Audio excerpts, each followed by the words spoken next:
You're listening to Sweep the League.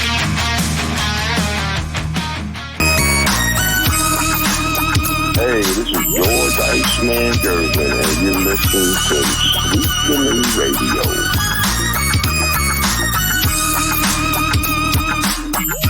All right, welcome everybody to another edition of Sweep the League. It's Taco Tuesday or Throwdown Tuesday, whatever you want to call it tonight.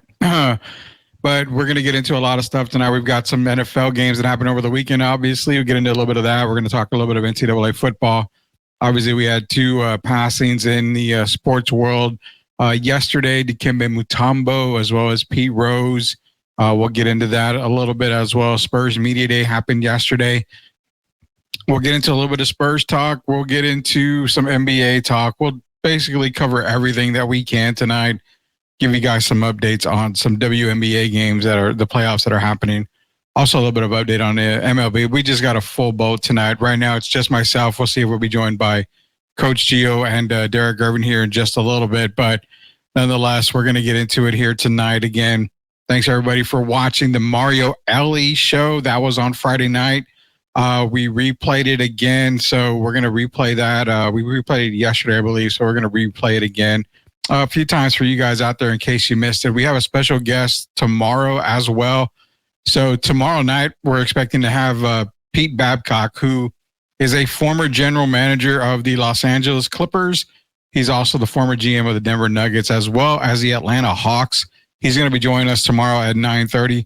Pay a little bit of tribute to Dikembe Mutombo, one NBA legend, defensive legend, one of the best defensive centers in the league. So we're going to pay a little tribute video or a little tribute to Dikembe tomorrow with former NBA GM Pete Babcock is going to be joining us tomorrow night at 9:30. So nonetheless, let's get into some of the comments here. See who's here. What's up, Rudy? So what's up, Sith? Sith and Brandon do a fantastic job on their wrestling show on Spaces. I believe it's every Tuesday or Wednesday. You got to remind me on that, but I know it's on Spaces on Twitter. So be sure to check them out. What is up, Tim Gonzalez? Tim's in here as well. There. So let's go ahead and bring on Coach Gio here. So, Coach, you know what, Coach? I apologize about yesterday. I forgot to make the announcement that we weren't going to be live. So I owe you big time on that one. I'll send you some more special leave. Oh, no. I mean, no, it's fine. I mean, I just came on. You weren't on. I figured. I thought maybe you had your bowling. Yeah. So bowling night is on Monday night and it's on Wednesday. But tomorrow, we're gonna be on tomorrow night at 9:00. We have a special guest coming on, Pete Babcock, who's a former NBA GM for the Los Angeles Clippers, the Denver Nuggets, and the Atlanta Hawks. He's gonna be with us tomorrow night at 9:30. We're gonna do a little tribute to Dikembe Mutombo. He was with Dikembe in Denver. He was with Dikembe in Atlanta as well. So that's going to be fun talking to Pete tomorrow, former NBA GM. And also, you know, if we have time with him, we'll talk to him a little bit of the Spurs, because it's kind of crazy, man. Fans think that you can just make stuff happen, and we'll get a GM's perspective on that, because it's not like you can just snap your fingers and a trade can happen. So we're getting into all that. But, man, let's get into a couple of passings that happened. A guy that you and I have been screaming about to make the Hall of Fame, Pete Rose, passed away yesterday, as well as Dikembe Mutombo. Now, we knew Dikembe had cancer. He had come out, he was talking about he had cancer. Didn't really know how advanced it was. Died at 58 years old, brain cancer. We lost two great legends yesterday, Gio. Definitely felt around the sports world, man. So first off with Dikembe, probably one of the best guys in the NBA, man. Definitely took a loss right there with Dikembe.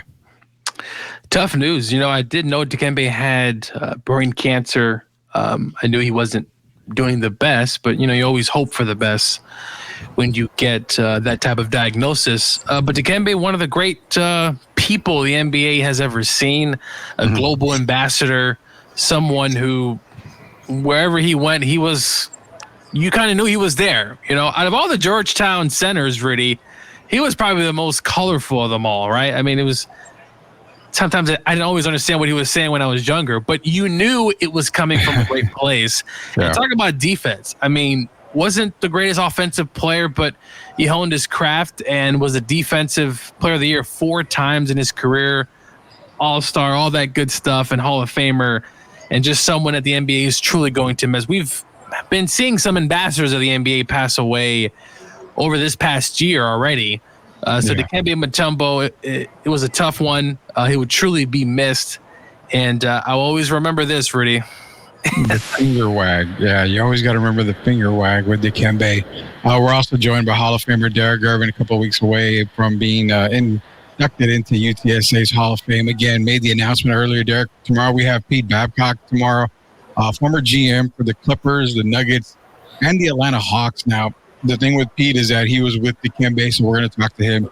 Get Dikembe Mutombo stories, as well as some GM questions, because like I mentioned to Gio, there's just sometimes that Spurs fans and fans in general think that a GM can snap their fingers and make trades happen, and it's just not like that. But more so, we're going to talk to him about Dikembe Mutombo. But Derek, the NBA world lost another great guy. First off, when last week we lost Joe Wolf, who was one of the great guys in the NBA as well. Then we find out Dikembe has passed away. It's kind of a tough way to start the NBA season. Yeah, it's not a lot I'm gonna say today because Mr. Babcock will be on tomorrow. But you talk about one of the better players, people. I'll say people more so than a player. We talk about behavior, and you talking about a guy that was a true humanitarian. We've been fortunate to have a guy that I consider a humanitarian down here in San Antonio by the name of David Robinson. And there's a handful of guys that you just admire, whether they're playing the game or not. They do a lot for the community. We have a lot of guys that do a lot for the community, but these guys go over and beyond. And Dikembe, man, it was sad to me. It actually brought tears to my eyes yesterday. I was just thinking about the way he passed at 58 years old. And, today that's kind of young. Very. But if you notice, we hadn't seen him on TV lately as much as we used to. So it was sad. I'm sending my condolences to his family. But, yeah, I have to also mention, I'm glad you mentioned Joe Wolf. It's been a rough week. We look at Pete Rose, 83 years old. Rest in peace, Mr. Rose. We lose the singer, actor, Chris Christopherson. It's just been a rough last 4 or 5 days. But all of them contributed greatly to society. But when you talk about Dikembe Mutombo, you know how much he's done. They even have basketball beyond borders now. And we saw Luol Deng with South Sudan and Royale Ivy and those guys. But Mutombo started it all. So I want to definitely send my condolences to his family, and he will truly be missed. Yeah, another celebrity that passed away today was John Amos. Good times. I mean, you got to remember him from. Well, they say his family saying he passed in August. They're just announcing it out. He passed on August the 4th or something like that. But they made it. They finally came out and made it official. Yeah, it was crazy, man, to see a lot of people dying over these past couple of days, and it's scary world we're living in right now. I mean, I kind of jokingly said it on Twitter, but it kind of made me think like, are we witnessing the rapture right in front of us, man? People just going left and right. Like, I mean, I would have never woke up to see, Pete Rose and Dikembe passing on the same day. I would have never thought that. But another one, Pete Rose, man. I mean, the commissioner at the time when Pete was banned basically came out and, he basically, just to sum it up, was saying that he tried to reconcile the whole thing with Pete to get him into the Hall of Fame. But, apparently Pete was just difficult to work with and, never would admit to certain things. But I mean, when is enough, man? I mean, the guy should have been inducted into the Hall of Fame while he was breathing. There's no doubt about it. The all-time hit king. I mean, one of the greatest players in baseball history. Now, if he goes into the Hall of Fame, it's what, post-muscle? I can't say post-muscle. Post-mortem, basically. Yeah, I mean, he's going to go in that way. And that is the absolute travesty of this game. Pete Rose not in, Derek. I mean, that's another one that kind of hit hard. I'm gonna tell you what bothers me about Pete is that he was banned for gambling, and I understand, but wasn't it as a manager? Yeah. So we say it's basically like you're taking away all the things he did as a player. We know he gambled on his own team as a manager, and he finally admitted it. But, I'm not going to condone that. But the Hall of Fame is also what you did, mainly what you did on the field. Yeah. And just the name Charlie Hustle, man. I mean, come on. The guy is first in the hits. We know he's at first in at bats. There's a lot of things. He had a 44-game hitting streak, second longest streak ever behind Joe DiMaggio.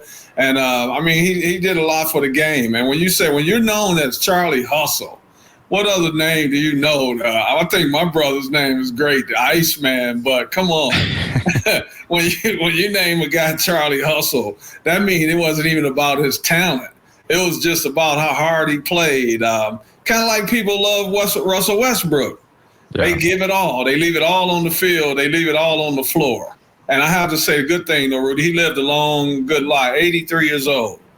So it wasn't the same as, Dikembe being 25 years younger.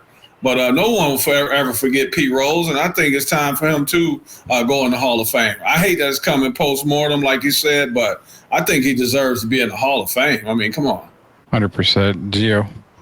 Yeah, the gambling, obviously, we all know what's happening in today's is gambling every second of the day. There's someone putting in a bet in. Yeah. So it's kind of ironic that baseball it's kind of forgetting that, but also the steroid era as well. Remember, they knew some of these guys was juicing, and they still voted for them to win MVPs and whatnot. Yeah. So baseball needs to progress. We do know a lot of the voters are stuck in the old days. But yeah, Pete Rose to me should be in the Hall of Fame. Yes, he gambled on baseball. He's been very difficult to deal with. I do know he had that controversy relationship with a minor back in the 70s. Look, all I'm going to say is it was a different time. And at this point, as a player, not a manager, not as a great guy award, right? Barry Bonds is well hated by a lot of people, but that shouldn't matter. Pete Rose, baseball-wise, should be in the Hall of Fame.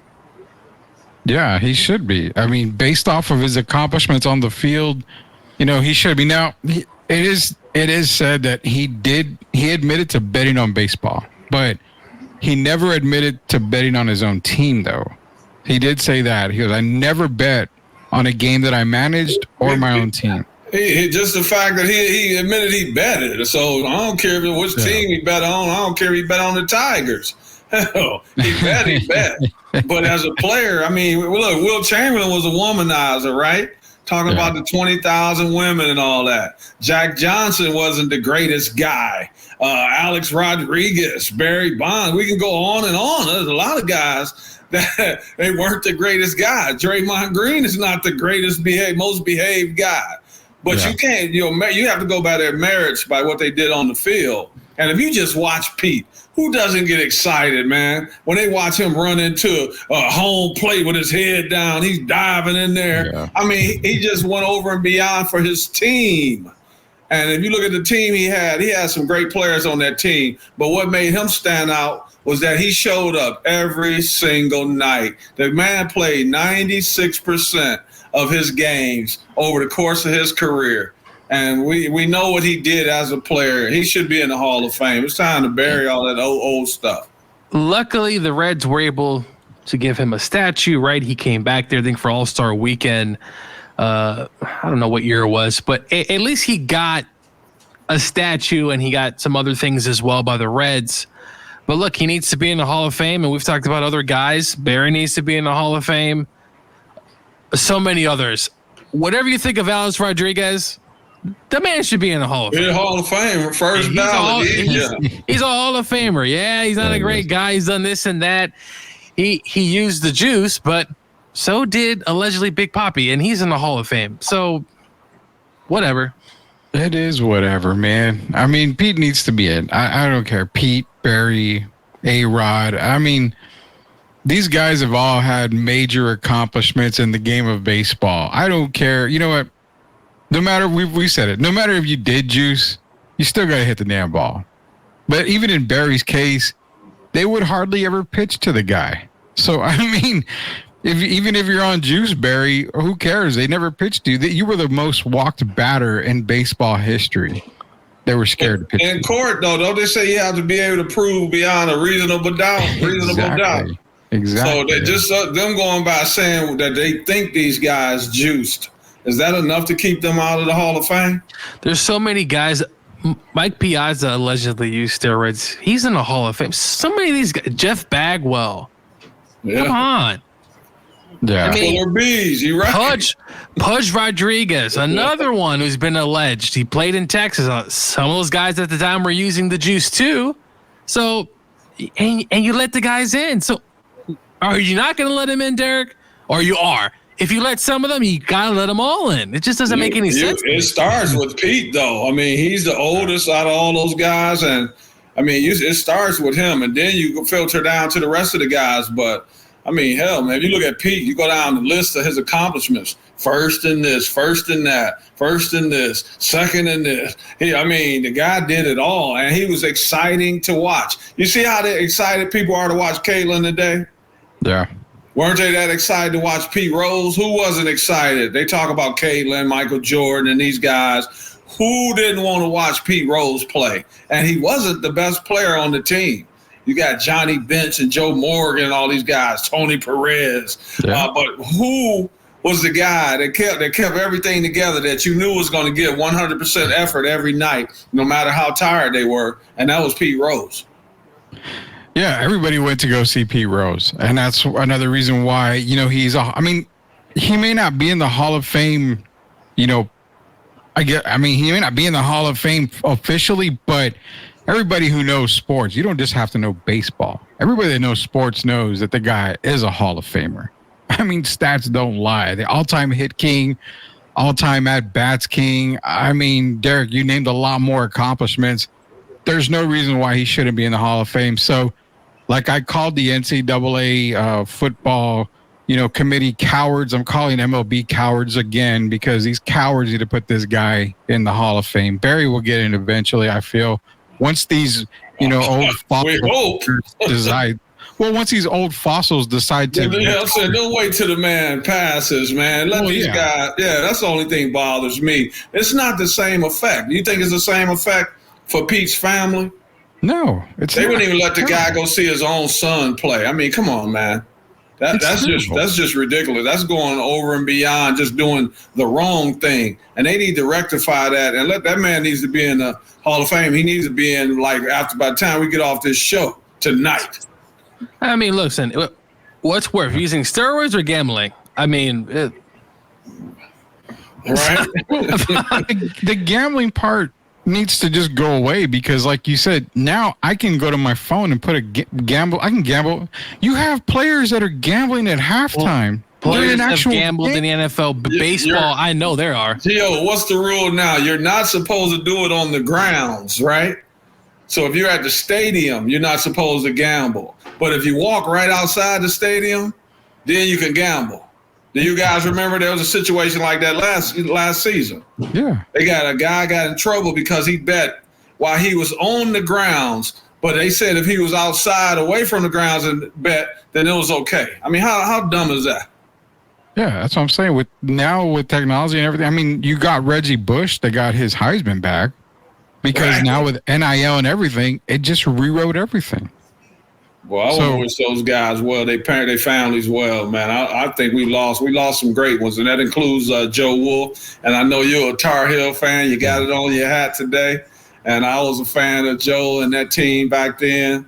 And I was a fan of Chris Christopherson. I loved him as a performer with Willie Nelson and all these guys, and in the movies. I'm a little older than you guys, but yeah, the guy was sensational. So all those guys deserve their just due. Yeah, before we head off to our first break here, just again reiterate, we had Pete Rose who passed away at the age of 83, and also NBA legend, Dikembe Mutombo, who went to Georgetown from 88 to 91, drafted in the first round, number 4 pick overall back in 91 by the Denver Nuggets, played for the Hawks, played for the 76ers, Nets, New York Knicks, Houston Rockets, an 8-time NBA All-Star, All-NBA second team, also a 4-time NBA Defensive Player of the Year. His jersey's been retired by both Atlanta and Denver. Very tough day for the NBA. Dikembe Mutombo passed away at the age of 58.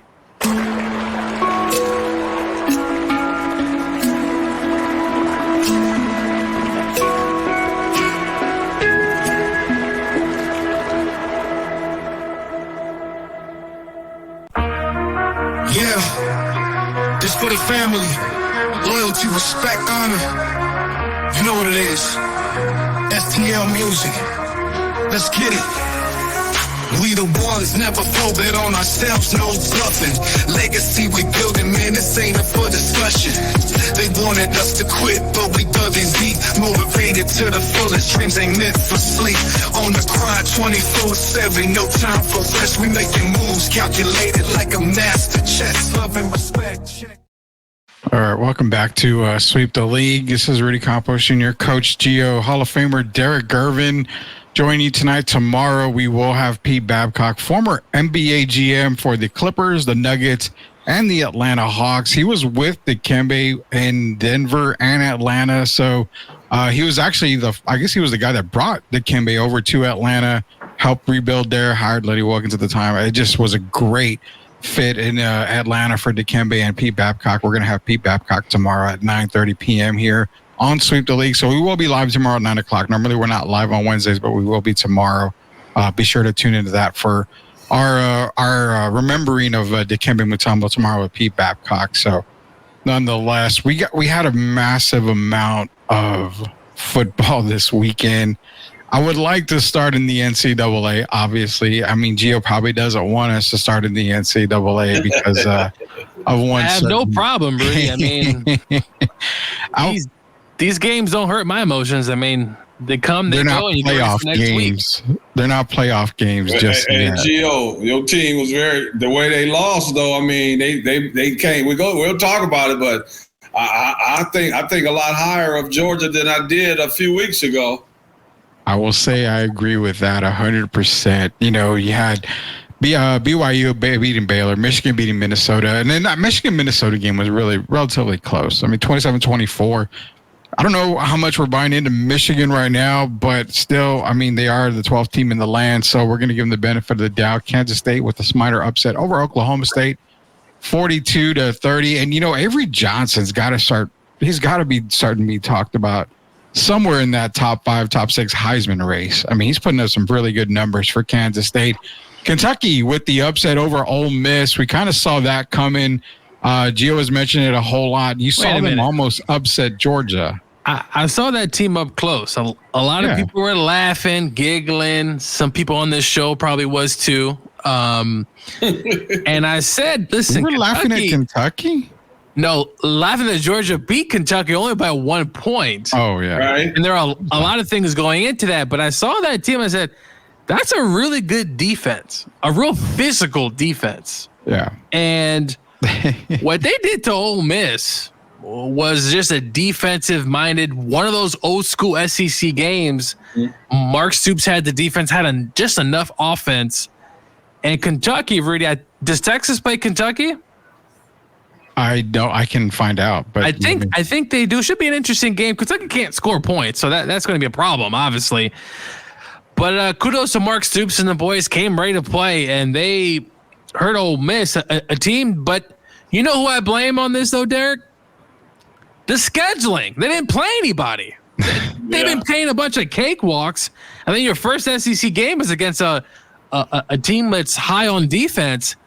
And I was not surprised, though. I saw that Kentucky team up close, and they were a tough team, as you saw Georgia get allowed by 1 point.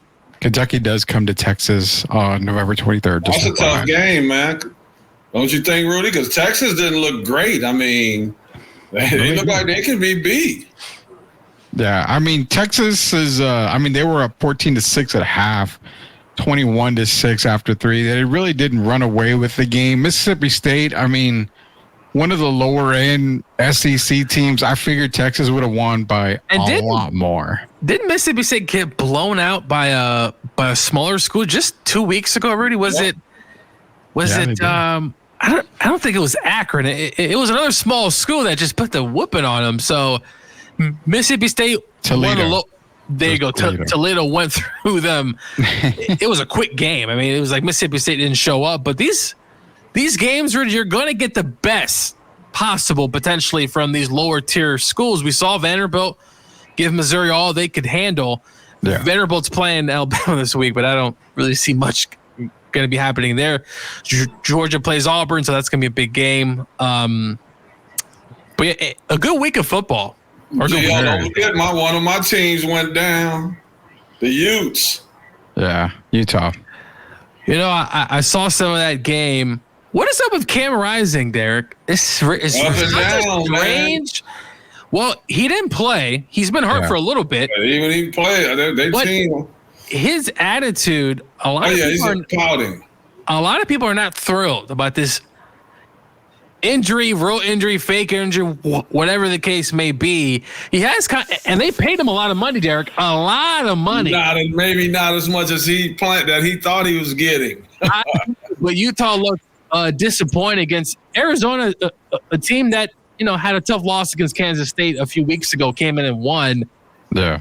Boise State, Rudy. I told you about that running back. I think you had Washington State on the upset. Yeah, Genty. I did have Washington on the upset, but when you run for 259 yards and 4 touchdowns, that's Rudy. That's high school level football right there. When you have one of the best running backs in high school, I mean, is he the front runner for the Heisman right now? That's a good question. I'm going to say no. Shador. No, hell no, not Shador. You know who's the leader right now is Travis Hunter. All I'm saying is Rudy did not. He was not buying Colorado, and I'm not going to jinx him, but they're 4-1 right now, Rudy. Well, they're about to head into the tough part of the schedule, though, on Colorado. So well, UCF was I think a 10+ favorite in that game. Yeah, UCF was favored in that game. There's no doubt about that one. I will say that. Weren't they the number 1 or 2 going into that game? Weren't they number 1 rushing team in the country? Yeah, they sure were. Do you guys agree that this is the best that Colorado has looked since Deion has been with that team? Yes, I will say that Colorado did look really good this weekend. I hate to admit it. Boys, they came into Orlando and they just played very well. I thought they came for business, and that's what we talked about, Derek. Just come prepared and ready to play. Forget about that outside noise and all that extra. Just play the game. Do everything that you're supposed to do. Forget the crowd noise. And they do have somewhat of a path potentially to the college football playoff. If they run the table, they're going to get in. They go up against the line. It was fantastic. Yeah, they got a bye week this week. Colorado does, but they're off the bye week. They come in and they play Kansas State. Now, Kansas State is not an easy team, obviously, number 20th ranked team in the country right now. Then they got to go to Arizona. With that win over Utah, Arizona's already feeling good Then they got Cincinnati, Texas Tech. Now, one of those 2 games, if not both, should be winnable for Colorado. I mean, Texas Tech can run the ball really well with their running game, so it's going to be interesting. They do play Kansas, Rudy. I'm sure, but Kansas, man, Rudy, they've been a big disappointment.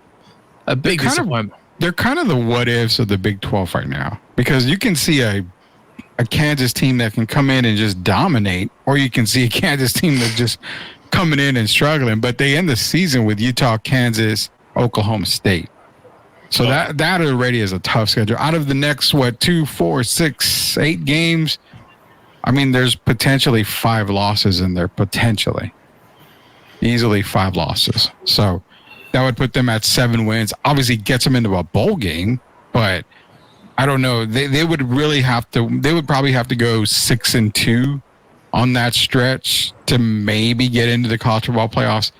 I just don't see 6-2 with the remaining games with Colorado. But what about Colorado, Rudy, with that running game that they displayed, man? I mean, they look like a different team. The defense stepped up. They were moving guys. The offensive line was dominant, and they had some other guys that showed up. They had a couple other receivers that showed up. If they continue to play like that, don't you think Colorado's a team that can win, that is definitely bowl bound? If they can, can we be fair about this? If Colorado keeps the ball out of Shador's hands like they kind of did, they're a better team. I think if we can honestly say that, like you mentioned, wait a minute. Listen, they got the man in the top two in the draft right now as a quarterback. If he were to come out, Mel Kiper does, not me. Mel Kiper does, not me.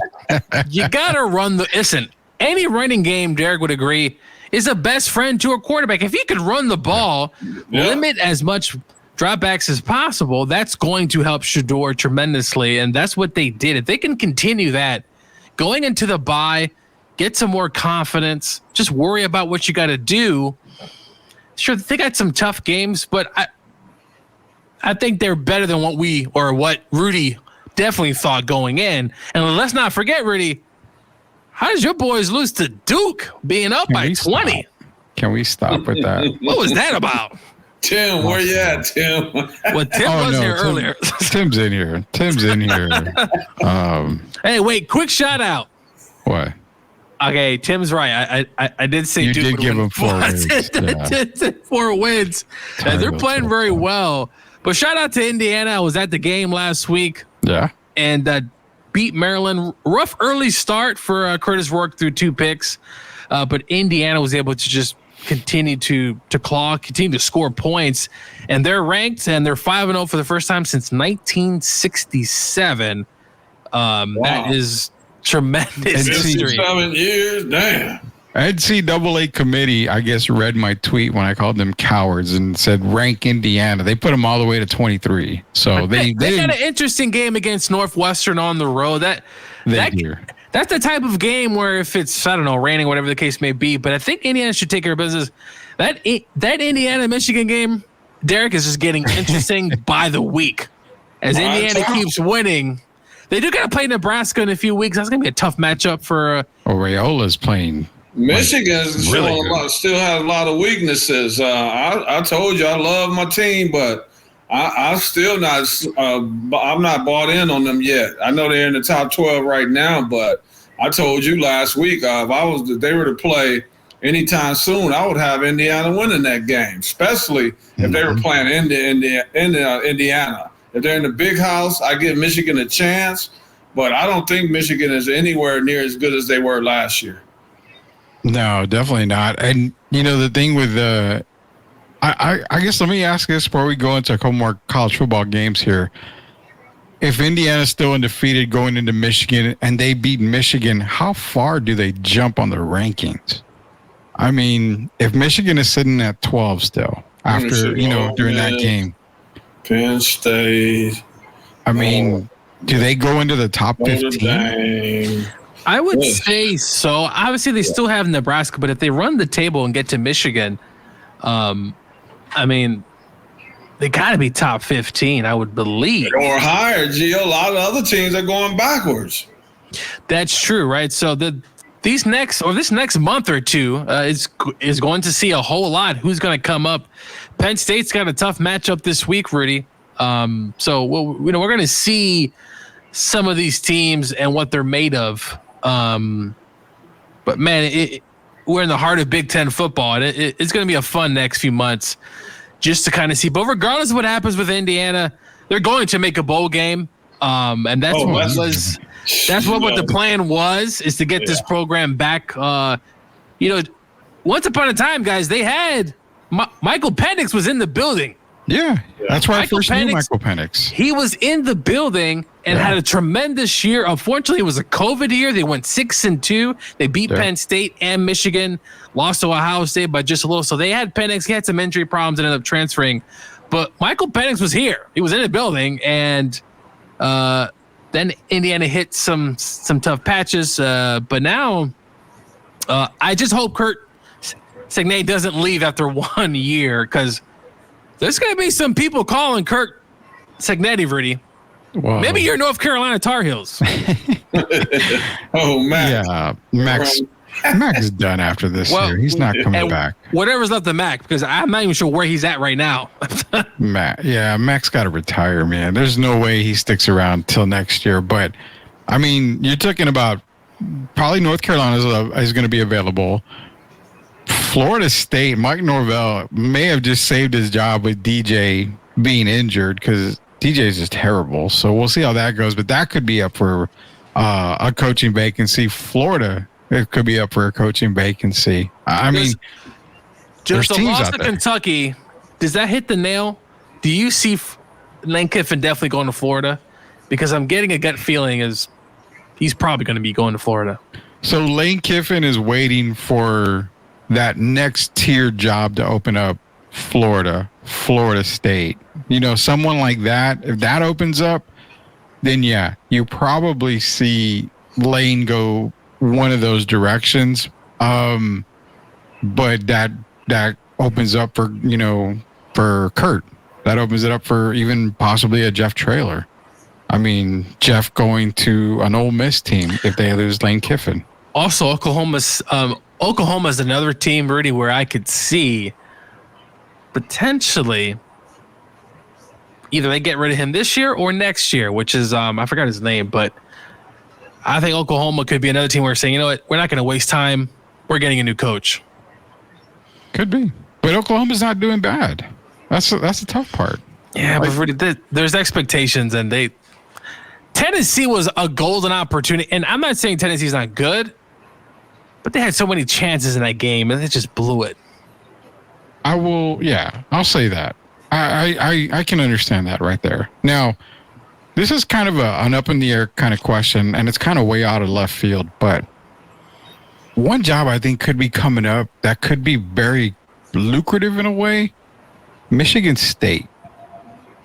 I think with Jonathan Smith there, I don't know if he's the right guy, but if you can get a name to go to Michigan State, you know, you've got some of these other coaches that are kind of waiting in the wings, you know, waiting in the winds, kind of moving up.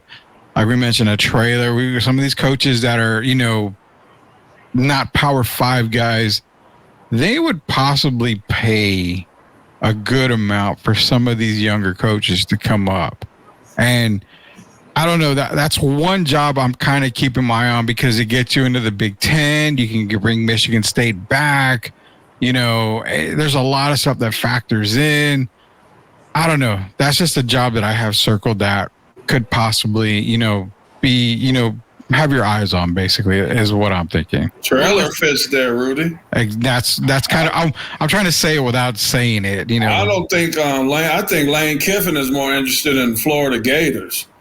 But if you're talking about Michigan State, if Trailer, well, we got, other than beating Houston Christian and those kind of schools, I'm hoping we can kind of resurrect ourselves and finish the season strong. But I don't think that's going to affect Trailer. But yeah, me being a guy from Michigan, I would love to see Trailer up in Michigan State. I think he can really get that program back where they belong. Yeah. Well, didn't they just a few years ago with Mel Tucker? Didn't they get 10 wins? I mean, they were heading in the right direction, Derek. And obviously, we all know what happened with Mel, and you know that situation I believe is still ongoing. And they started off rough. But Michigan State is a program that has something there. They obviously have the brand. They're in the Big Ten, right? Sure, they got money with those boosters. So it's going to be interesting if Jeff doesn't wait for any of these other Texas jobs. Because honestly, the way Houston's been playing, that might be a team that might be open. You must have read my mind. I was great. That's another interesting school, the Houston Cougars. They did hire a coach, so I don't know what that's going to look like. But Jeff's going to have his pickings for sure. I mean, there's going to be other jobs available as well. I'm not saying Auburn's going to be up, but Hugh Freed's there's what? Big time jobs coming up, man. There's a lot of big time jobs. I thought Auburn was going to win. And then out of nowhere, Oklahoma comes in and ends up winning late at the end. It's, but well, you know, and you got to remember, you know, is it Keen from Texas State is another guy that you kind of got to watch out for. when it comes to coaching. I mean, there's a lot of coaches in lower end schools Memphis coach. I mean, Memphis is coach as well. Yeah. I mean, there's a lot of guys waiting in the wings that are ready to just come up. So I don't know, man. I mean, that's kind of crazy. I guess before we transition to NFL, let me take Indiana. As hot as they are right now at 5-0, is this the last we see of their coach? I mean, if he has a big time season, he's getting those phone calls at the end of the year. They're not going to let him go without that. Kurt Cignetti's interesting. He's been at smaller programs. He was also on the staff of Nick Saban at Alabama for a bit, so he's been in that kind of SEC mold. It'll be interesting to see if he leaves. I hope he doesn't leave. Michigan State. That's what I'm saying. He reminds me of more of a builder type. He was at James Madison, turned that program around. He's been at smaller programs. I don't know if Kurt's that type of that wants to go to a bigger school, but best believer it is he's going to get calls, Derek. His phone will be ringing off.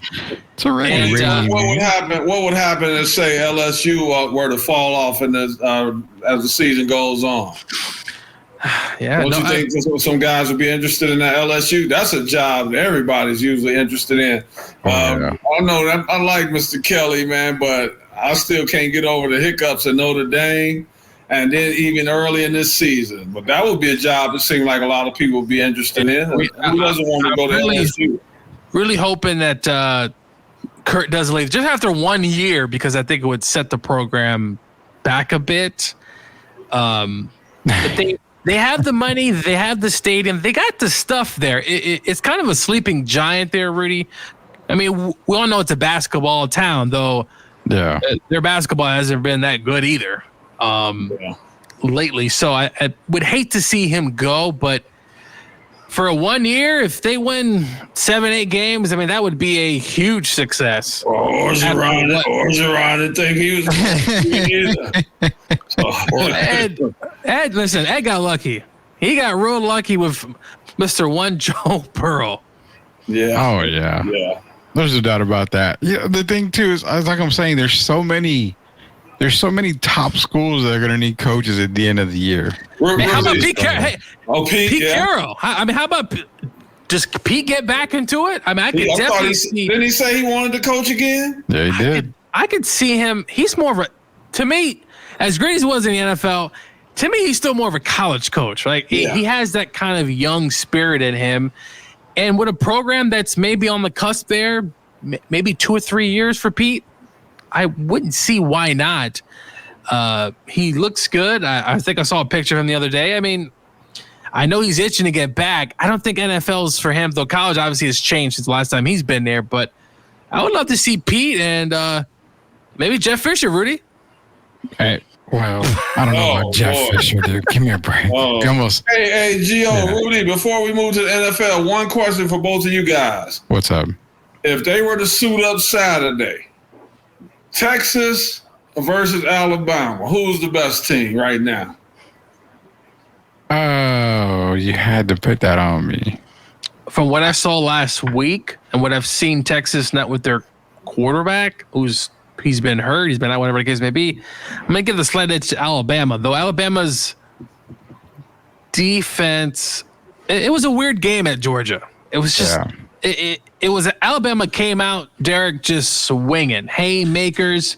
Carson Beck, for the first time, I think in his career, looked pretty much deer in headlights, right? He was throwing at guys, interceptions. He showed me something in that second half that I think Georgia could take throughout this season, and they still got big games left. Like this one loss, Rudy, Georgia can go throughout the entire year and win a championship, and we're all going to forget about this Alabama loss. So, but no, right now I'm going to give the edge to Alabama and what they did, just a slight edge over Texas. What I'm going to do is I'm going to play devil's advocate. I'm going to say Texas with a slight edge, only because I think Bama has played the best game, so far between both teams. And they played Georgia. They beat Georgia, but I got to see what Texas does still. I give Texas a slight edge because I think the quarterback play it always seems to get Bama. For whatever reason, Texas seems to have Bama's number when their quarterback doesn't get injured. Would you say those are the two most physical teams, though, from what we've seen so far? Hands down, yeah. I would say, yeah. Both teams are probably the two best, two-way teams, but both offense and defense. Like they're both built on both sides of the ball to dominate. Yeah, Georgia's defense is not as good. I feel like when you look at even the Alabama game, how well Alabama was getting to the edges. Georgia having a tough time just getting off blocks. And you could see in recruiting, Georgia, listen, they're still good. They're still good up front. They're still going to dominate at times. But the problem is, guys, people keep graduating early, Derek. People keep leaving, right? So you got to keep reloading. And you got all these young guys. But, yeah, no, right now I'm going to give the slight edge to Alabama. But Georgia, they showed me something in that second half. The second half, they showed that they're still top 3, top 14, and they might not lose another game. That might have been what the wake-up call that they needed to shore up some of their weaknesses, because Alabama was just throwing them around in the first half. And if Carson plays a little better, Georgia wins that game. Yeah. Well, also Kirby playing them playing man defense. That was just. The way that game was going, just play zone, just play cover 4, everybody back, because all Alabama was doing at the end there was just throwing it deep. You know what I'm saying? Just throwing it deep, mano a mano. But who's Alabama? But if Georgia would have won that game, it would have been probably one of the more remarkable comebacks. Because at one point, I think it was 31-7, or just some ridiculous blowout, 28-0. Wasn't it 28-0? Yeah, 28-0 at one point, and everybody was texting me, calling me, said, listen, I don't play at Georgia now. I'm not the ambassador, the Rambassador, which, by the way, the Rams, you're pissing me off. That's another team that's really pissing me off. They're injury-riddled team, dude. What do you expect? I'm so glad I didn't make the trip to Chicago, because those fans would have been annoying. It's screaming in my ear. So you would have probably gotten into a fight and been on. Probably would have got into a fight. So I'm glad that I make that 4-hour trip. Hey, did y'all see the guy get jumped at the Falcons game? No, was it the Cardinals? The Cardinals game. No. The guy got jumped on by 5. Oh, man, they got to do better. There was one guy. They all had on Cardinal jerseys, all 6 people. And there's one guy fighting 5, Rudy. And those 5, I mean, they were swinging on that head, man, 5 against 1. And they all had on, and they all supporting the same team. So, Gio, I guess I'm glad you didn't go.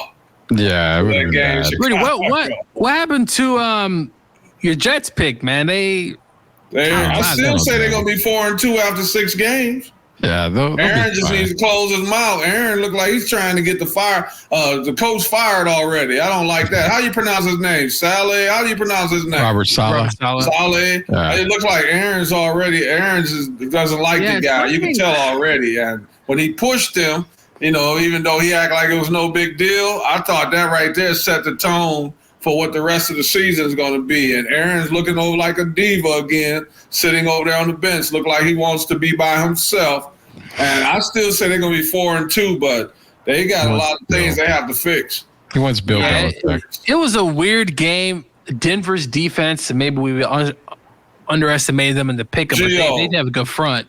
Gio, you talking about a Hall of Famer that we were comparing to Tom Brady, right? Tell me how they lose, how Aaron Rodgers quarterbacks a team and they lose to a guy who throws for 60 yards. Yeah, Bo Nix. Bo Nix was running for his life. He was running for his life. But I think the one thing that saved Bo Nix, Rudy, was his legs.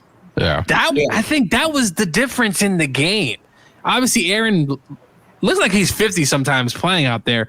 But the ability to run with your legs, I thought that was essentially the difference, because Bo can get out and run, and Aaron didn't. So not bad for an old man, right, Gio? Not bad for an old rookie. It's good. He played 7 years. I mean, he should be. He gets those timely first downs, though.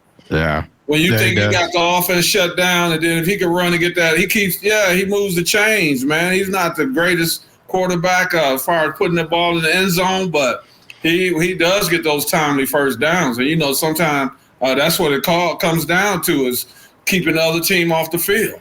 Yeah, Bo Nix throws for 60 yards. Cortland Sutton, 3 receptions for 60 yards. Only one receiver. That's amazing. That's an amazing stat here. Let's get into some NFL coverage here before we end the night here on Sweep the League. Again, tomorrow we're going to have former GM, NBA GM, Pete Babcock's going to be joining us. We're going to talk to Kimmy Mutombo. We have time permitting. We're going to also talk some NBA GM questions for him because we have a lot of guys that are always like, oh, you can make this trade. This trade's easy. Why do they do this? There's a lot behind it that people don't understand. That's why I don't buy all this fan BS that you hear all the time. But NFL-wise, man, just going over to some scores, you know, you saw the Bengals finally get on the win column, beating the Panthers. It was kind of a tough game still for, you know, the Bengals, but they did get the win. Lions came through tonight. Over the Seahawks. You saw the Titans beat up on the Dolphins. I had so many people text me, how are the Dolphins losing to the Titans? They don't have a quarterback, man. Like, come on. Those are people who don't watch the game, Rudy. Clearly, Utley couldn't run that. I mean, but honestly, why didn't they just go with their other backup who's been there? I don't. Was Utley the best option? Well, here's the problem.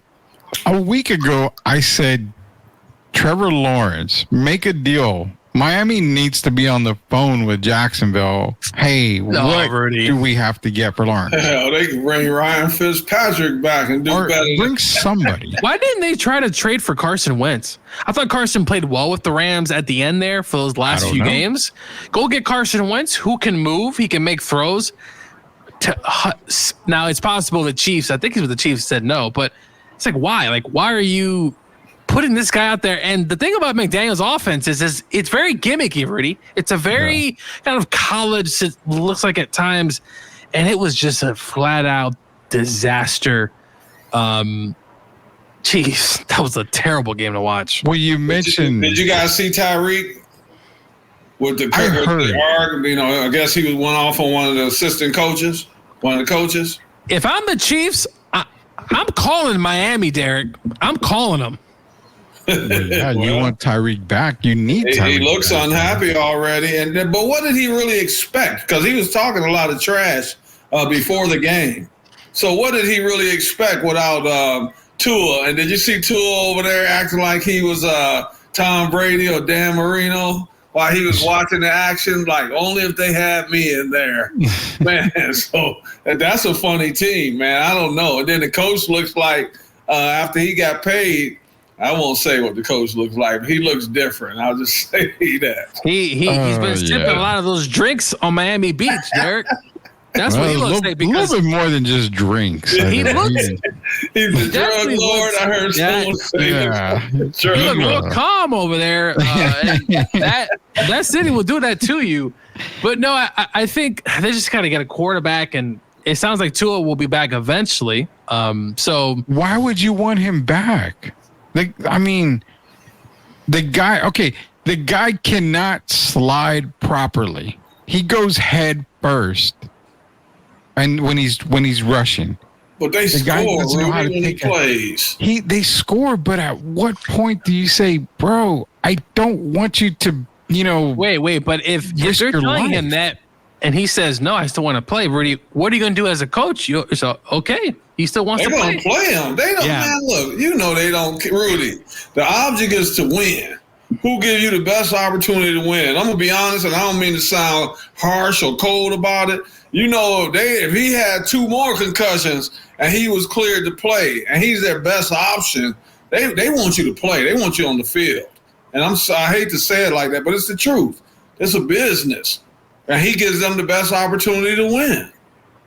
And I guess that's my own, my own thought process is if I'm the GM, I'm probably telling Tua, I know we can win with you, but I'm not at the risk of your life, man. Is Penix available, Rudy? No, not right now. Definitely not. I was totally against them drafting him, but after seeing Kirk, What did they give Kirk though? Didn't they give Kirk a 4-year, $140 million deal? Yeah, the guy's making like $40 million. And like $50 million signing bonus. Yeah. That sounds like a guy they want to have to be the quarterback for a nice little period of time. They do. And I'm opposed to Penix being drafted at that position, and in that early of the first round. But now looking at it, I'm like, okay, it makes sense to keep Penix. Now, here's the other part. If Atlanta isn't doing good, say 7-8 games in the year, and they're second to last, they're at 3-5, maybe whatever. I'm just saying if it happens, 3-5, maybe 3-6 after 9, do you play Penix? I mean, I would say probably see what you have. Honestly, it's not so much Kurt's thing. I'm going to say it again. I said it last week. I'm going to say it again. And if I piss off Falcon fans, I'm sorry. I'm a Falcon fan, but I speak from the heart.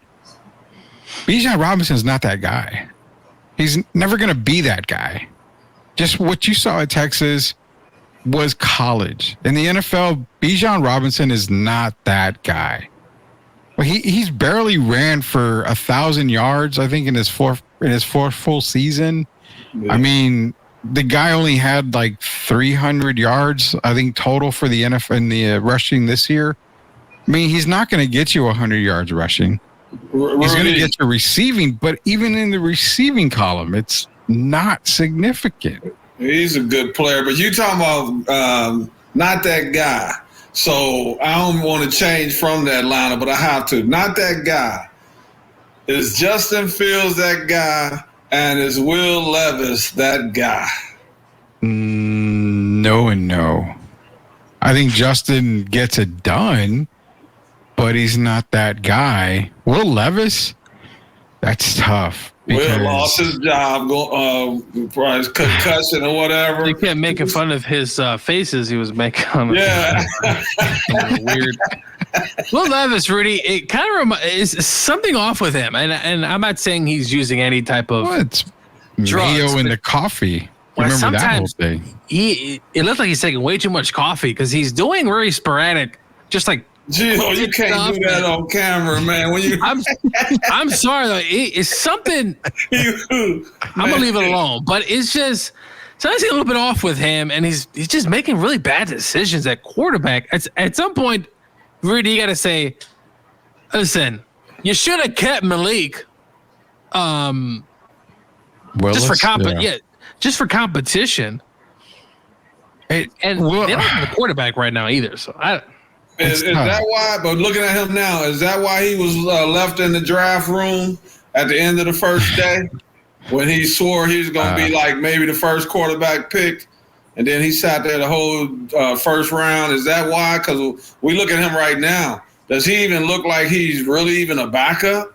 Not right now. I think they're forced to play him because, I mean, he's really their only option. Like it would be a toss-up between him and Bryce Young. Yeah, I think he's better than Bryce Young. I'll say that. Bryce is just he's in the wrong team right now. Wait, so you say he's better than Bryce Young? Okay. Daniel Jones makes Daniel Jones looks like Tom Brady. Compared to Will Levis. Jones plays better than Will Hey, we get a positive Daniel Jones comment on the show. I love that. He looks like Brady-esque compared to Will Levis. I'll say this much. With Will Levis, he's the only option out there. So, I mean, better than Bryce Young, probably the second worst quarterback in the NFL. I mean, to be honest, do you mean out of all quarterbacks or just starters? I think out of all starters, not all quarterbacks. I mean, you saw Joe Flacco come in for another injured Anthony Richardson. It's almost like the football gods are trying to tell the coaching staff, Anthony Richardson is not that guy. He's not the guy, man. I think he just got to stay healthy. You think so? You get him. You think if he's healthy, I just don't see it, man. I saw him up close last year with the Rams play the Colts. I said he can play. He can throw. He can make throws. It's just unfortunately he's hurt, so the rhythm breaks. And it's just never the same. I'll take Andrew Luck back, man. I think everybody would take Anybody seen Ryan Leaf? So Ryan Leaf, didn't Ryan Leaf get fired from? Yeah. Oh man, What's it? Ryan I'm Leaf's just been- saying. I like 2 years ago, Gio. I would have been with you on the Anthony Richardson, but I Ryan just Leaf even got when he's fired. been healthy, I just don't see it. No, I know So- he has to produce, and he just has So it. I'll say this with Anthony Richardson, and again, it's super early in his career to call him, a bust or anything like that. I still think, he can get. I mean, hell, look at Sam Caleb Darnold. a bust. Well, no, I'm saying you can look at Sam Darnold. I mean, Darnold was a bust You call forever. Caleb Williams a Yeah. bust. He's only a rookie. That's what I'm saying. I mean, Richardson's in his second year, so I mean, like I said, it's way too early. But I get Quincy Carter vibes from boy. Anthony Richardson. That's not good. Athletic, can make a good throw, can look decent, but it's just more of like a show. I think is what I think with Anthony. I'll say this though: if he doesn't have a good year, obviously he gets hurt again. If he's healthy, Gio, is he better than if he's healthy? Is he better than Geno Smith? No. I would put Geno Smith ahead of Anthony Richardson. Geno's actually he's an actual NFL quarterback. Yeah, Geno, but they're not giving Geno the shine that he deserves. I thought he played well. Him. Say that again, Gio. I'm sorry. I thought he played well against a tough defense in Detroit. But Geno played well. Yeah, he played well. He that's a tough defense, and it's loud over there. It's a real loud arena. I thought he played well. The defense could have played better, but Detroit, when they're humming on offense, it's a tough offense to defend. So why doesn't Miami contact a former Dolphin in Ryan Tannehill? Brady, why do you keep bringing up Ryan Tannehill every week? Well, he's at home I'm doing more than Ryan Tannehill right now. That's for a reason. I mean, you need a quarterback. I will say, I guess call Ryan. Well, Miami. It's Miami. I mean, you've got a pissed off Tyreek Hill. You have a pissed off Jalen Waddle. I mean, these guys are going to give up on you in the next game probably if you don't do something. You may as well just see what sticks. If it's not Ryan Tannehill, call the damn Cowboy. You mentioned it. McDaniel's system is more collegiate than anything. So go get Trey Lance. The guy was good in college. I mean, if you can make him, just a little bit of a help, you got to do something. He's got to be better than what you have right now. Ryan can be better what they have right now. I mean, I just don't understand why. I mean, you see guys like, who? Hell, I mean, go to ask Cleveland what the hell they want for, Dorian Thompson-Robinson. Just get somebody in there that can play the position better than what you have right now. But I don't know. I mean, Tannehill is probably the number one guy on my list if you're going to call somebody. What about Deshaun? I bet you Deshaun's up the thing with Deshaun. If a team called for Deshaun Watson, I don't think it'll take long for Cleveland to say, let's figure out a way to make it work. I think Deshaun could be on the move, but I don't know if anybody wants to pay all that guarantee. He might be on the move out the league soon if he doesn't show a little more than he's shown lately. It's going to be a 2 lot. 2 years ago, it's been a long time. Has it been 2 years or 3 now when he was looking like an all-star type player, all-pro?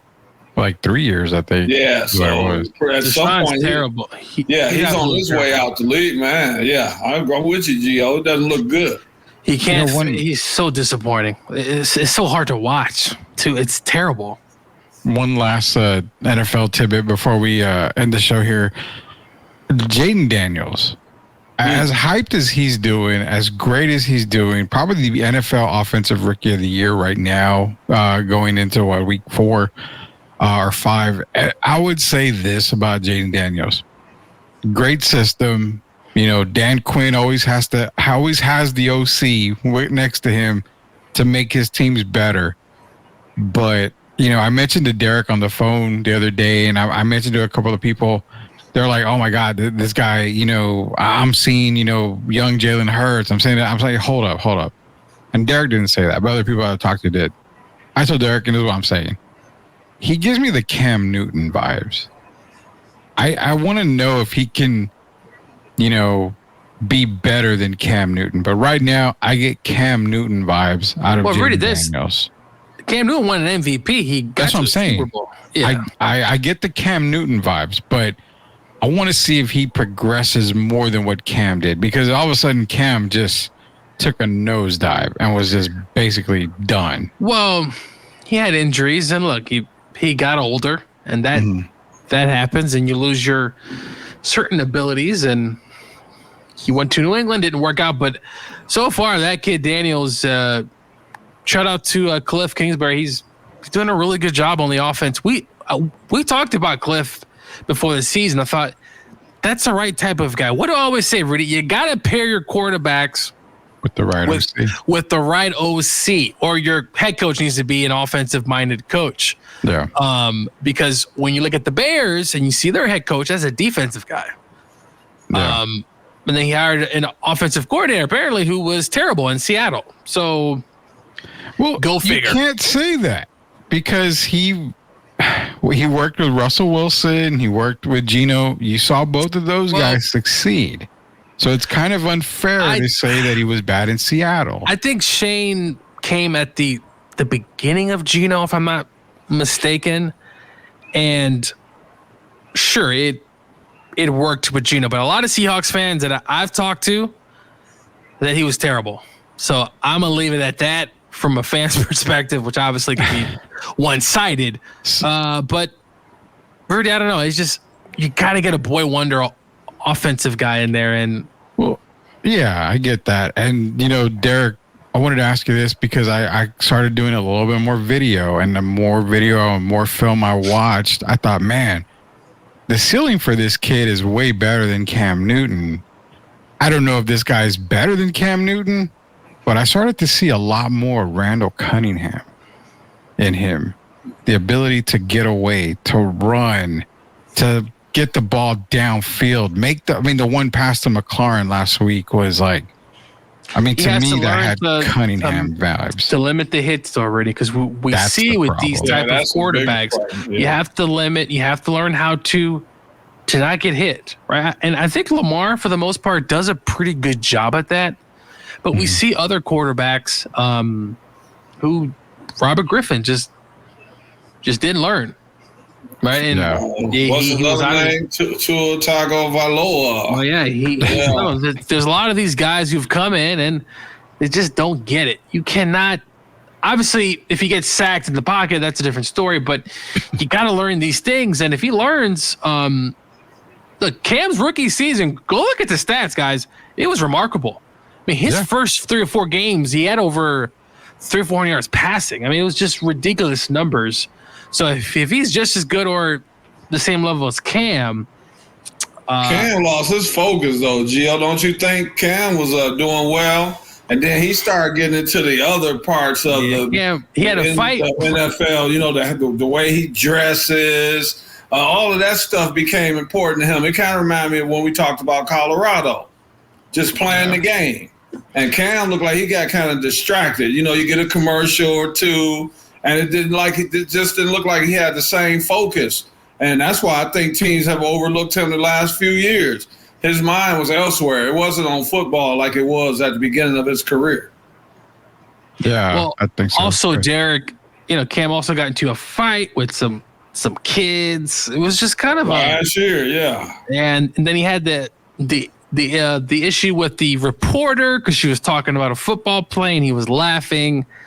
I think that was Jordan Rodriguez. That really hurt him too, Gio. Yeah. That was a tough thing. I think it was Jordan Rodriguez, who now covers the Rams in LA. I think he lost sponsorships. I think that because he had the Orko's Greek yogurt, I believe he lost it. If I'm not mistaken, it went to Dak. But Daniel's been phenomenal. He's putting that team on his back. And what they did to the Cardinals, a Cardinals team who, wasn't great. But from week to week, things change, Rudy. We saw what the Ravens did to the Bills. It literally ran them out of the field. Yeah. Did any of us pick the Cardinals to lose that game? Well, I know I picked the Cardinals to win that game. I think I'm not alone. I have it right here. Let's see. the Cardinals. I think we all three picked the Cardinals, didn't we? I did. Yeah, Cardinals. Yeah, Cardinals. 42-14. I saw that. Oh my goodness. Yeah, I'm looking at it now. We all took the Cardinals. So crazy. Yeah, nobody was expecting for Commanders to come in. And I said, I'm the one that said, I don't know, man. I'm not a big fan of Kyler, and I picked him anyway. He's probably been playing too many video games last week. Say that again. He was probably playing a lot of video games last week. Yeah, Call of Duty. So, yeah, no, he didn't look great. I mean, we saw Tampa Bay beat up on. Tampa always beats the Eagles for whatever reason. Just ridiculous what happened. Hey, Rudy, a quick question before we get off the air for you and Rudy. What's up? We talk about all these quarterbacks, and a lot of them, the higher paid, the upper echelon, I'll say, guys like Jalen Hurts. Have you guys noticed how terrible he throws the ball? And Shador's the same way. When they get out of the pocket and you get them on the run going to the right, they're terrible. And you get them going to the left, that's the way they prefer to throw the ball. Have you guys noticed that about the two of those guys? We know Shador, what he did against Baylor at the end. It was going left, remember?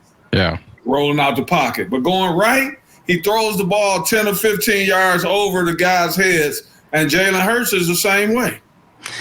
It's interesting. I watched some of that game, and I do see that Derek. He's been very inconsistent. If they don't make the playoffs, if they just continue to spiral, it's possible Nick Sirianni gets fired. I would not be surprised. I would not be surprised. This is a organization who fired Doug Peterson just 2 years after a Super Bowl. So this is a team that is not shy of getting the right guy in there. So there's something off with this team. It's just 1 week they're good. How do you go from as dominant as they were when they were 10-1? Everybody was like, "Oh man, this is one of the best teams we've seen in quite a while." How do you go from that until what they end up doing the last part of the year, and then how they look this year? They look like a pedestrian team in the last 8-9 games. They look nothing like a Super Bowl team. How does that happen that quickly? I have no idea, Derek.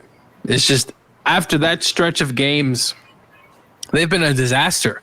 From 10-1 to what they look like now. And they lose to the Bucs again. I don't know where. And I thought Saquon played well at the end there in that second half. They got him going. But without Brown, did Smith play last week? Yeah, he did. Oh, he did. Okay, so Brown's been out, and I don't know if Brown just seems to be more important than what he is, and maybe he's going to ask for more money because clearly he sees, hey, they can't win without me.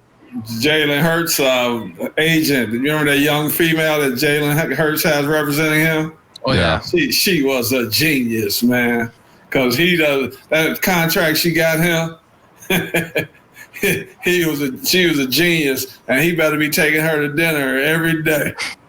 He can do the hell of that tush push. I mean, that tush push play works all the time. That's the best thing he does right now. That's the best play they've gotten. The tush push. Yep. Yeah. I wonder if Saquon's wondering, I'm only a game better in Philadelphia than I was in New York. And Rudy, he's upset, especially after seeing how Derrick Henry's played the last few weeks. True, but it goes also back to the fact of what we talked about at the beginning with the Eagles, about the ego for the Eagles. I mean, you're kind of seeing that with A.J. Brown not playing. I mean, the injury, yeah, it's there, but, kind of like what Gio is saying, Eagles are going to take advantage of this team. You have Devontae Smith, you've got A.J. Brown, you've got Saquon. The only real dominant guy on the team has been Saquon Barkley. When all of them are healthy, are they going to be able to click? Who was the smart man? Jason Kelce. Well, yeah, Kelce decided to retire. He saw something that we didn't see, because I think if they were a Super Bowl type team, I think he would have stayed. He saw something that we didn't see. Well, if y'all saw, did any of you see the doc on Amazon? I have not. Yeah. So towards his last few years, he was he said some games he could barely walk. I mean, it took a lot for him to play. And that Bucks game, that defense really beat up that offensive line. And you could just tell he's probably thinking to himself, man, I'm done with this crap. Commercials they're doing. They're taking around him and his brother on a new commercial. They got commercials. They have a new podcast deal. They have a cereal that's out. He's working on ESPN. You don't need to worry about getting beat up every Sunday. You didn't see the cereal commercial? I haven't seen cereal. Yeah, they doing it all. Him and that other one, Travis, who's not looking too happy. Have y'all noticed we've haven't been hearing as much Travis and Taylor talk? Yeah, we haven't. We haven't heard of anything about. There's a rumor out there now that the what's the lady he dated before Taylor? There's been a rumblings that she was at one of the Chiefs games recently. Really? Yeah. Already causing the issues behind the scenes. Well, the Chiefs. Well, speaking of the Chiefs, they need a receiver. I suspect. Yeah, he wasn't any hurt for him. He's gonna be out for a while. What's his name? Reese, or what is his name? Yeah, Rice. Rice. Yeah, Rice. He's out for the whole year. So the rest of the season. Now it'd probably be weird if Chiefs call the Raiders up, but I don't know if now weird. It's gonna happen. Well, will the Chiefs trade him to an in-house rival in the Raiders? I don't know if the Raiders would do that. Though the Rams need some sort of receiver. Maybe Les Snead will call the Raiders. Though I think a second round pick might do it. So you think so? Well, and Amari Cooper's on the market too. He's been real frustrated. Well, Devontae's in the market. Amari Cooper's in the market. Yeah, Devontae gonna get traded again. Yeah. Also, reportedly, both Jalen and Tyreek they're taking phone calls. Put it that way. For on those guys as well. Tyreek and Jalen Waddle. Those are two. You know more why guys. they're doing it for Tyreek though? Locker room. That's the locker room stuff there. Yeah. There's no doubt about that. So there's receivers that are gonna be on the market. If I'm if they can get Tyreek back, that would definitely change. Because what they have right now, Worthy's really good, but Juju and Moore and all these just Jags, just another guy I like to call him. I don't think they can make another run like that. Plus, they already lost their running back, right? Kareem Hunt filled in pretty well. Yeah. They need a star, and why not bring Tyreek back? Hey, Gio, I'm glad you said it at Rudy. Not tomorrow because we have Pete Babcock. But soon, can we talk about that issue about Kareem Hunt coming back? Because you know who I thought about right away when they announced. I know it's been like 6 years or whatever it may be. Yeah. But I thought about Ray Rice immediately. Yeah. So at some point, I hope we can get into that, man, because it's been kind of flying under the radar about Kareem Hunt coming back. Well, the Ray Rice one probably. The video was the video, but yeah, I know it's. But Kareem Hunt had the same video. Hunt was on video. Also, Tyreek Hill has had some issues too. Oh God, female. Female, and doing a bunch of other things too. More than one, yes. Doesn't he have an entire football team of kids? Something like that. I know he's got a bunch of kids, man. I mean, he's no Phillip Rivers who had like 12. Well, Phil's married though. I mean, he's got like 10 now, but he's got 11. Hey, the Dolphins, the football team. The Dolphins should call up Phillip Rivers. I'm not opposed to it. Phillip Rivers is another guy. I mean, he can sling it down the field. I think if Phillip was to come back, he would have probably come back. I think he's coaching, if I'm not mistaken. I don't remember. Who knows, man? I know Alex Smith is saying, hell, don't forget me. No, he's done. But guys like him, and then I keep watching Fitzpatrick. They couldn't be any worse than some of these guys that they. Hey, Fitz could come in and play. Fitzpatrick? Yeah, he can come in and play right now. Come in. I know about that for sure. Hey, we're gonna end the show right now. We got Pete Babcock coming in tomorrow at 9:30. So to start the show, we're gonna talk a little bit about NBA. We didn't get to it tonight. Today was it yesterday? Yesterday was NBA Media Day. The San Antonio Spurs had their media day. We'll get into a little bit of talk about that. Maybe talk a little bit about the NBA as well. We'll get into some WNBA playoff talk as well tomorrow. Then we've got Pete Babcock at 9:30. So I also had a rant, but I'm going to wait for tomorrow. Just know that Blue Bonnet Ford in New Braunfels, they can kiss my A big time. I'll explain that tomorrow more than anything. So for the car?